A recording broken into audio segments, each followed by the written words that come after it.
தூத்துக்குடி மாவட்டம் வேடநத்தம் கிராமத்தில் 12ஆம் வகுப்பு மாணவி பாலியல் வன்கொடுமை செய்து படுகொலை செய்யப்பட்ட வழக்கில் குற்றவாளிகளை கண்டுபிடிக்காத தமிழக அரசை கண்டித்து யாதவ் சமுதாய அமைப்பு தலைமையில் கோவில்பட்டி இனாமணியாச்சி சந்திப்பில் சாலை மறியல் போராட்டம் நடைபெற்றது. இதனையடுத்து சம்பவ இடத்திற்கு வந்த போலீசார் இதுகுறித்து நடவடிக்கை மேற்கொண்டு வருவதாக தெரிவித்த நிலையில் மறியல் கைவிடப்பட்டது.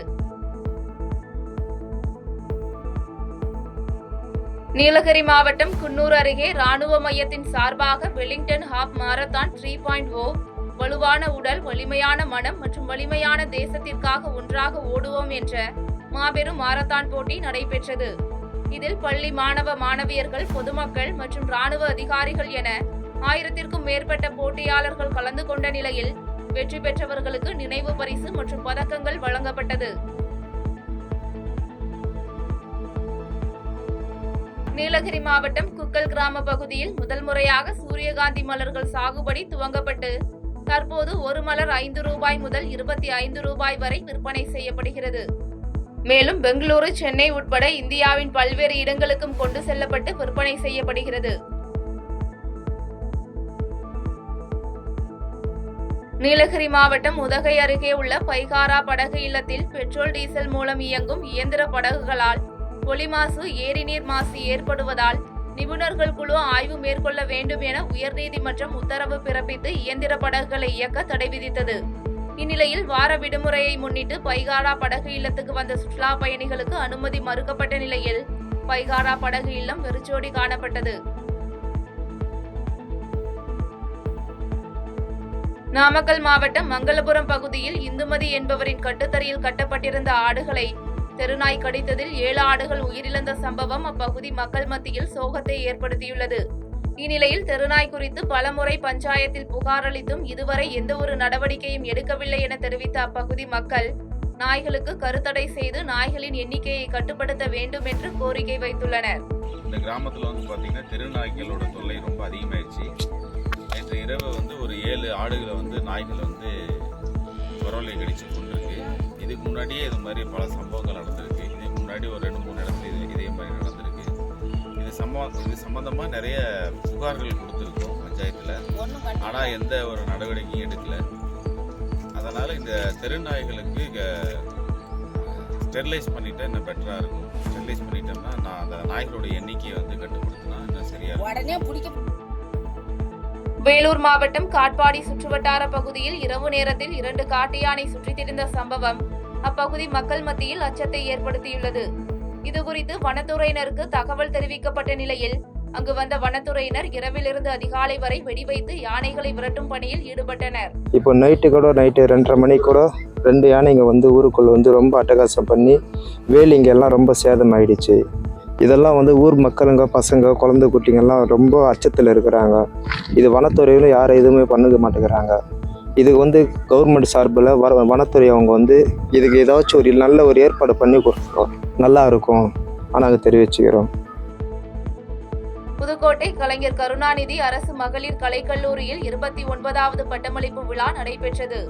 இதில் சிறப்பு அழைப்பாளராக திருச்சிராப்பள்ளி பாரதிதாசன் பல்கலைக்கழக தேர்வு நெறியாளர் பொறுப்பு முனைவர் ஜெயபிரகாஷ் கலந்து கொண்டு கல்லூரியின் தொன்மை மற்றும் பழமை குறித்து சிறப்புரையாற்றியதை தொடர்ந்து மாணவிகளுக்கு பட்டங்கள் வழங்கி பாராட்டு தெரிவித்தார்.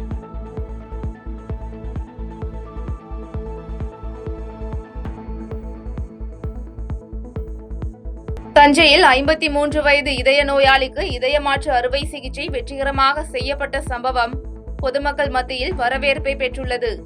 சாலை விபத்தால் மூளை சாவு அடைந்த மதுரை இளைஞரின் தானமாக கொடுக்கப்பட்ட இதயம் போலீஸ் பாதுகாப்புடன் அதிவேகமாக தஞ்சை கொண்டுவரப்பட்ட நிலையில் இதயம் மாற்றப்பட்ட பால்ராஜ் உடல் ஆரோக்கியத்துடன் நலமாக உள்ளார் என தகவல் தெரிவிக்கப்பட்டுள்ளது. தஞ்சாவூர் மாவட்டம் நெறியம்பாளையம் பகுதியில் 20 கோடி ரூபாய் மதிப்பீட்டில் கட்டப்பட்டு 1 மாதத்திற்கு முன்பு துணை முதலமைச்சரால் திறந்து வைக்கப்பட்ட பேருந்து நிறுத்தத்தில் சிமெண்ட் காரை பெயர்ந்து விழுந்த சம்பவம் அப்பகுதி மக்கள் மத்தியில் அதிருப்தியை ஏற்படுத்தியுள்ளது. இதுகுறித்து முழுமையாக விசாரிக்க வேண்டும் என அப்பகுதி மக்களும் சமூக ஆர்வலர்களும் கோரிக்கை வைத்துள்ளனர். திருப்பூர் மாவட்டம் புஞ்சை தலையூர் பகுதியில் தனியார் நிறுவனம் ஒன்று முறையான அனுமதியின்றி மின்கம்பம் அமைக்கும் பணிக்கு எதிர்ப்பு தெரிவித்து சக்திவேல் மற்றும் வினோத் என்ற இளைஞர்கள் டெலிபோன் டவரில் ஏறி தற்கொலை மிரட்டல் விடுத்த சம்பவம் பரபரப்பை ஏற்படுத்தியுள்ளது. இதனைத் தொடர்ந்து சம்பவ இடத்திற்கு வந்த தாசில்தார் இளைஞர்களிடம் பேச்சுவார்த்தை நடத்தியதை அடுத்து இளைஞர்கள் தீயணைப்புத்துறை வீரர்கள் மூலம் பாதுகாப்பாக கீழே இறக்கிவிடப்பட்டனர்.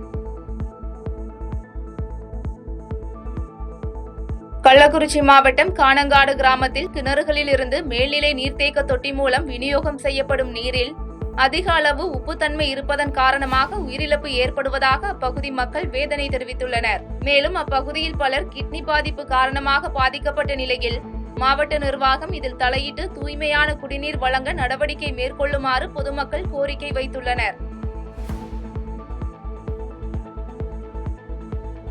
கள்ளக்குறிச்சி மாவட்டம் சுந்தரேசபுரம் ஊராட்சியில் புதிதாக அமைக்கப்பட்ட பகுதி நேர நியாய விலை கடையை முன்னாள் அமைச்சரும் சட்டமன்ற உறுப்பினருமான பொன்முடி திறந்து வைத்து சிறப்பித்தார். தொடர்ந்து வடக்கு நெமிலி ஊராட்சியில் நடைபெற்ற பயணியர் நிழற்குடை திறப்பு விழா நிகழ்ச்சியில் சட்டமன்ற உறுப்பினர் பொன்முடி கலந்து கொண்டு பயணியர் நிழற்குடையை திறந்து வைத்து பொதுமக்கள் பயன்பாட்டிற்கு அர்ப்பணித்தார். விழுப்புரம் மாவட்டம் எடப்பாளையம் ஊராட்சியை சேர்ந்த ஆரிஃபா என்ற பெண் தன் மீது தாக்குதல் நடத்தி கொடுமை செய்த தனது கணவர் முகமது ஹாரிஃப் மற்றும் மாமனார் மாமியார் உள்ளிட்டவர்கள் மீது திருவண்ணைநல்லூர் காவல் நிலையத்தில் புகார் அளித்தும் நடவடிக்கை இல்லை என குற்றம் சாட்டியுள்ளார். இதுகுறித்து அவர் வெளியிட்டுள்ள வீடியோவில் தன் மீது தாக்குதல் நடத்தியவர்கள் மீது நடவடிக்கை எடுக்காத போலீசார் மாறாக அவர்களுக்கு அரணாக பாதுகாப்பு கொடுத்து வருவதாக வேதனை தெரிவித்துள்ளார். தஞ்சாவூர் மாவட்டம் கும்பகோணத்தின் மையப்பகுதியில் அமைந்துள்ள புகழ்பெற்ற மகாமகம் குளத்தில் கழிவுநீர் கலக்கப்பட்ட சம்பவம் பரபரப்பை ஏற்படுத்தியுள்ளது. கடந்த மார்ச் 2ஆம் தேதி மாசிமக பெருவிழாவில் லட்சக்கணக்கான பக்தர்கள் மகாமக குளத்தில் புனித நீராடிய நிலையில் தற்போது மகாமக குளத்தில் கழிவுநீர் கலந்து துர்நாற்றம் வீசுவதால் அவதியடைந்த அப்பகுதி மக்கள் இதுகுறித்து ஆய்வு செய்து நடவடிக்கை மேற்கொள்ள வேண்டும் என வலியுறுத்தியுள்ளனர். திண்டுக்கல் மாவட்டம் பழனி தண்டாயுதபாணி சுவாமி கோயிலில் செயல்பட்டு வரும் விஞ்சு சேவை இயந்திர பகுதியில் திடீரென மின்கசிவு காரணமாக தீப்பொறிகள் சிதறியதை கண்ட ஊழியர்கள் பாதுகாப்பு முன்னெச்சரிக்கை நடவடிக்கையாக உடனடியாக விஞ்சு இயக்கத்தை நிறுத்தினர். இதன் காரணமாக அதிகாலை தரிசனத்திற்காக வந்திருந்த நூற்றுக்கணக்கான பக்தர்கள் மலைக்கோயில் செல்ல முடியாமல் விஞ்சு நிலையத்திலேயே காத்திருக்கும் சூழல் உருவானது. திருப்பத்தூர் மாவட்டம் காளியம்மன் கோயில் தெருவில் அமைந்துள்ள ஸ்ரீ ஏகாம்பரேஸ்வரர் உடனுரை ஸ்ரீ காமாட்சி அம்மாள் கோயிலில் மாங்கல்ய பலம் தரும் காரடையான் நோன்பு சரடு பெருவிழா கோலாகலமாக நடைபெற்றது. மேலும் சிறப்பு அபிஷேக ஆராதனைகளுடன் நடைபெற்ற இந்த பெருவிழா நிகழ்ச்சியில் ஆயிரக்கணக்கான பக்தர்கள் கலந்து கொண்டு சுவாமி தரிசனம் செய்து வழிபாடு செய்தனர். காஞ்சிபுரம் ரயில்வே சாலையில் அமைந்துள்ள அண்ணா மாவட்ட விளையாட்டு அரங்கு வளாகத்தில் 28 லட்சம் ரூபாய் மதிப்பீட்டில் அமைக்கப்பட்ட நவீன உடற்பயிற்சி கூடத்தின் திறப்பு விழா நிகழ்ச்சி நடைபெற்றது. இந்த திறப்பு விழா நிகழ்ச்சியில் கலந்து கொண்ட சட்டமன்ற உறுப்பினர் எழிலரசன் உடற்பயிற்சி கூடத்தினை திறந்து வைத்து இயந்திரங்களின் பயிற்சி முறை மற்றும் அதன் பயன்பாடு குறித்து கேட்டறிந்தார். செய்திகளை உடனுக்குடன் தெரிந்து கொள்ள கீழ்கண்ட கேபிள் மற்றும் டிடிஎச் நெட்வொர்க்குகளில் எம்நாடு செய்தி தொலைக்காட்சியை காணுங்கள். பாதகம் செய்பவரை கண்டால் நாம் பயம் கொள்ளலாகாது பாப்பா. மோதி மிதித்துவிடு பாப்பா, அவர் முகத்தில் உமிழ்ந்துவிடு பாப்பா. அண்மை செய்திகளை உடனுக்குடன் தெரிந்து கொள்ள இணைந்திருங்கள் எம்நாடு தொலைக்காட்சியுடன்.